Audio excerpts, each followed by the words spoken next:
Mas lalong uminit ang bakbakan sa 2024 PVL Reinforced Conference dahil sa pagdagdag ng mga ilang impresibong performance sa unang linggo pa lamang ng bakbakan mula sa mga rookie na kakaperma pa lang sa kanilang mga kupunan.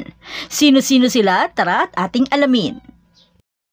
Pero bago pa man ang lahat, kung hindi ka pa nakapag-subscribe, please like and subscribe at pakispike na rin sa bell button para lagi kang updated sa mga valuable ganap. Magsimula tayo kay Karen Verdiflor mula sa Cheritigo Crossovers. Ang ika-9 na overall pick sa rookie draft ay agad na nagpakilala bilang isang mapagkakatiwalaang libero. Ang kanyang mga malupit na reception at depensibong galing ay naging mahalaga sa maagang tagumpay ng Cheritigo. To the rescue naman si Judith Abil ng Signal HD Spikers para punan ang pwesto ni Makandili na ipinapakita ang kanyang kakayahan bilang isang libero na may kahangahangang agility at mabilis na mga reflexes. Ang natatanging performance ni Abil laban sa Chocomucho ay nagbigay sa kanya ng titulong Player of the Game na may 15 excellent digs at 8 excellent reception. Habang si Roma May Doromal ng Capital One Solar Spikers ay kilala bilang defensive player. Ang dating Ateneo Blue Eagles ay nakapagtala ng impresibong 13 excellent digs at 7 excellent reception. Bagamat talo man sila kontra sa Akari, ang kanyang mga mahusay na pagdala ay agad nang nagtakda sa kanya bilang isang pangunahing manlalaro para sa Solar Spikers.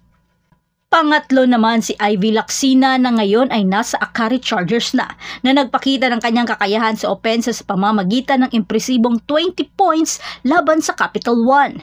Ang kanyang kakayahan sa pag-score ay gumagawa sa kanya ng mahalagang asset sa kupunan sa Reinforced Conference.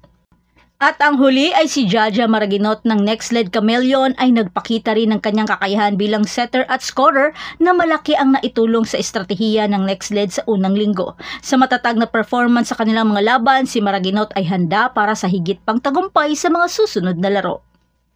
Sa kanilang unang laban sa Galleries Tower High Risers, nagtapos si Maraginot na may 17 excellent sets, kasama ang 2 puntos. Sinundan niya ito ng 6 excellent sets at 4 na puntos laban sa Cheritigo Crossovers. Ang unang linggo ng 2024 PVL Reinforced Conference ay nagbigay diin sa ilang mga promising talents na nakatakda na magbigay ng malaking kontribusyon sa kanilang mga kupunan. Sa pag-unlad ng season, umaasa ang mga fans na mas marami pang makikita mula sa mga impresibong rookies na ipinapakita na sila'y handang mag-iwan ng kanilang marka sa liga.